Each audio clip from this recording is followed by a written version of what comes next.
Petunjuknya adalah sebagai orang Jogja, tentu aja aku percaya sama yang mistis, percaya sama yang gaib. Apalagi aku itu dekat dengan Pantai Selatan, juga dekat Kulon Progo, sebagai jalur gaibnya antara Pantai Selatan dengan Gunung Merapi.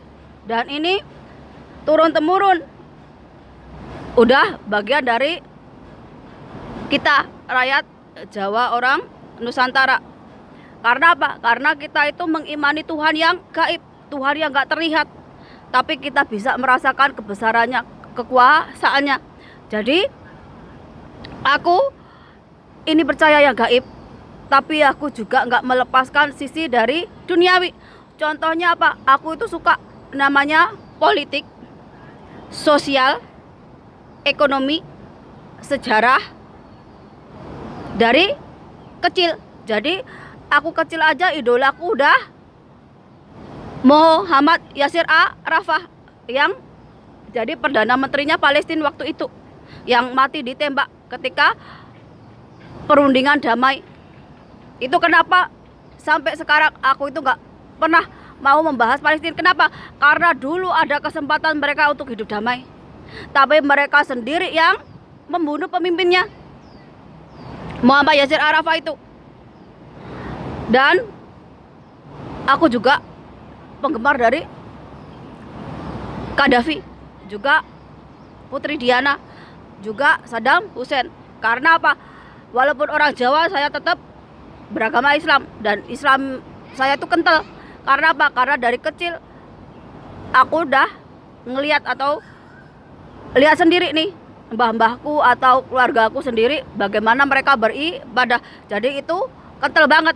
Begitu juga dengan kejawennya, kental banget. Dan aku ini belajar gak cuman Islam aja, bermacam agama sampai aliran kepercayaan aku ngerti. Kenapa? Karena basicku juga di keimanan, kepercayaanku kepada Tuhan Yang Maha Esa. Jadi kalau kamu itu masih belajar syariat, aku udah lepas dari syariat, berarti aku belajarnya udah ke hakikat dan makrifat. Jadi beribadahku itu gak cuma sehari 5 kali, tapi pakai nafas, pakai ruh, pakai jiwa. Kalau aku petunjuknya suruh begini, ya aku begini. Kalau aku dapat petunjuknya ngalor, ya ngalor. Kalau aku ngidol, ya ngidol. Kalian pikir hidup percaya sama Tuhan itu terus enak? Ya nggak enak. Cobaannya banyak. Makin kita beriman sama Tuhan, makin kita yakin sama Tuhan, ujiannya makin berat. Karena apa? Ini seperti menunjukkan berapa keyakinan kita itu. Semakin kita diuji, ujiannya apa? Kita untuk melepaskan akidah, keyakinan yang udah kita dalami dari dulu lagi. Jadi kalau ada yang terus komen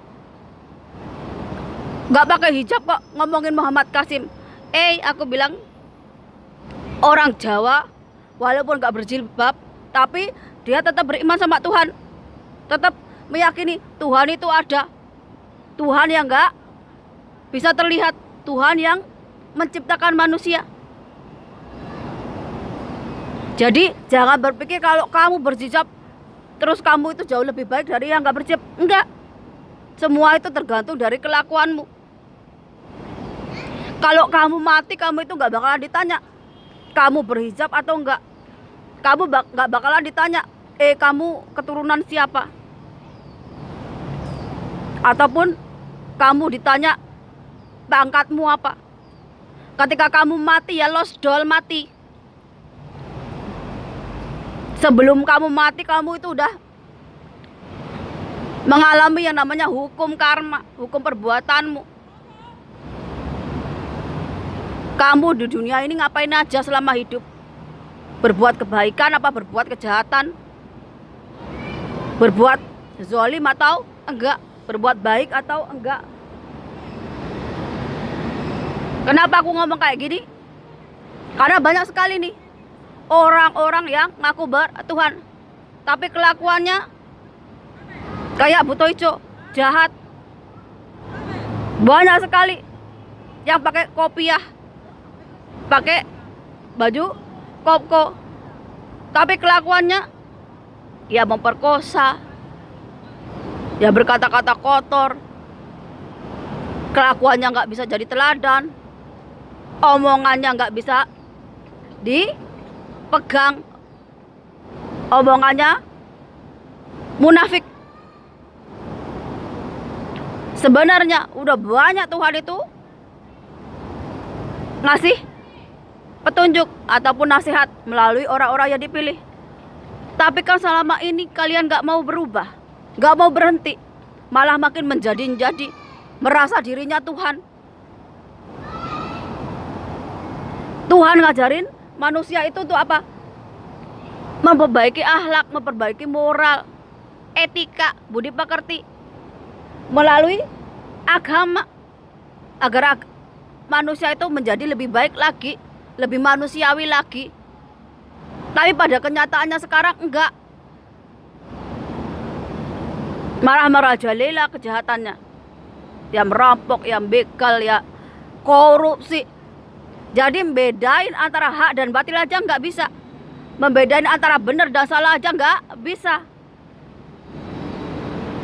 Malah agama itu jadi kesempatan untuk orang-orang nyari kaya, untuk kekuasaan, jualan agama untuk nipu orang lain. Kalau dulu orang itu pengen jadi penguasa, pengen jadi ratu, raja ataupun pemuka agama untuk memperbaiki akhlak orang lain, memperbaiki moral orang lain, untuk membawa berkah untuk orang lain, membawa kemakmuran untuk orang lain, memakmurkan rakyat itu.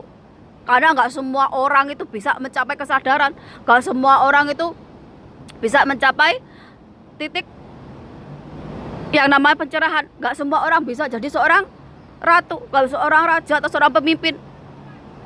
Hanya orang-orang pilihan. Tapi kenyataannya sekarang ketika kamu diberi kesempatan untuk punya jabatan, punya kekuasaan, jadi pemuka agama, kalian malah melakukan hal-hal yang tak terpuji, yang terkutuk. Bahkan jelas-jelas di Al-Quran itu ditulis, kenapa gempa bumi itu sampai ada, kenapa sampai kaum Nuh itu ditelan banjir. Itu ya karena manusia sendiri kelakuannya yang nggak bener. Tapi orang zaman sekarang kalau dinasehati sama kayak zamannya Musa, sama kayak zamannya Nuh, sama kayak zamannya orang terdahulu. Ngeyel, nantang, mengatakan bahwa yang ditulis di Al-Quran, di kitab suci itu hanya mitos, hanya tahayul, dan lebih percaya ke omongan orang pintar, orang cerdas yang bakalan kalau ada bencana, ada megatrust, ada megatsunami, mati sama seperti kamu.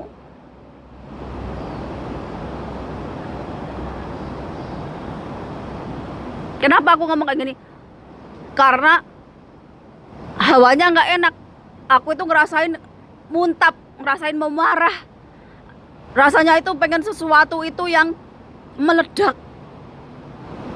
Kayak ada satu energi, satu kekuatan yang selama ini tuh diem, tiba-tiba bangun, langsung keluar. Kayak selama ini kalian itu nggak menghargai alam, kalian itu nginjek-injek tanah yang kalian pijak. Makanya banyak sekali nih orang Jawa tapi kearab-araban, bahkan harus standar ke arah sana. Kalian lupa bahwa orang Jawa, orang Nusantara itu mengimani Tuhan, Tuhan yang Maha Esa. Kalian bisa menyebutnya Allah, Yang Widi dan sebagainya. Tapi kalian hidup di dunia ini juga menjaga akhlak, menjaga kelakuan, menjaga moral, etika. tahu mana hak, mana batil, tahu mana benar dan salah. Jangan yang hitam dan putih itu dijadikan satu. Sehingga apa? Sehingga kejahatan itu merajalela. Kalau sekarang dinasehati jangan korupsi, ada nggak orang yang mau berhenti korupsi? Kalau sekarang ada orang kayak saya, udah jangan stop horek. Horek itu contoh yang jelek. Karena apa? Karena kalian itu seperti buka diskotik di jalanan ya, ditonton anak-anak yang di bawah umur. Ada yang nggak yang mau berhenti? Kalau saya bilang berhenti korupsi, berhenti bikin kejahatan, jadi pemimpin yang baik, yang jadi contoh, jadi pemimpin yang adil, yang bijaksana. Kalian kira-kira mau denger nggak? Enggak kan? Jalan satu-satunya tuh pakai apa? Pakai bencana alam, pakai megatrust, mega tsunami, biar rusak sistemnya. Udah nggak ada lagi nih politik busuk, sistem negara yang kacau, pemimpin yang nggak adil, yang nggak bener, rakyat-rakyat yang rendah moral dan akhlaknya. Namanya bencana alam itu pasti terjadi. Waktu itu udah bagian takdir. Kalau kalian nggak percaya omonganku ya lihat lagi ke Al-Quran tuh, dibuka satu-satu, baca sama maknanya. Jangan hanya gedein duniawi aja. Gimana kalian mau bersaing dengan orang Cina daratan ataupun bangsa lainnya yang mereka udah bisa membedakan nih, percaya sama Tuhan, tapi di dunia ini juga ada namanya keadilan, ada kebenaran, ada welas kasih, ada cinta kasih, ada kebijaksanaan. Kalian yang di Indonesia ini kebanyakannya nggak percaya sama Tuhan, kelakuannya nggak bener, nggak adil, nggak taat hukum, malah pemimpinnya jadi contoh yang buruk untuk rakyatnya.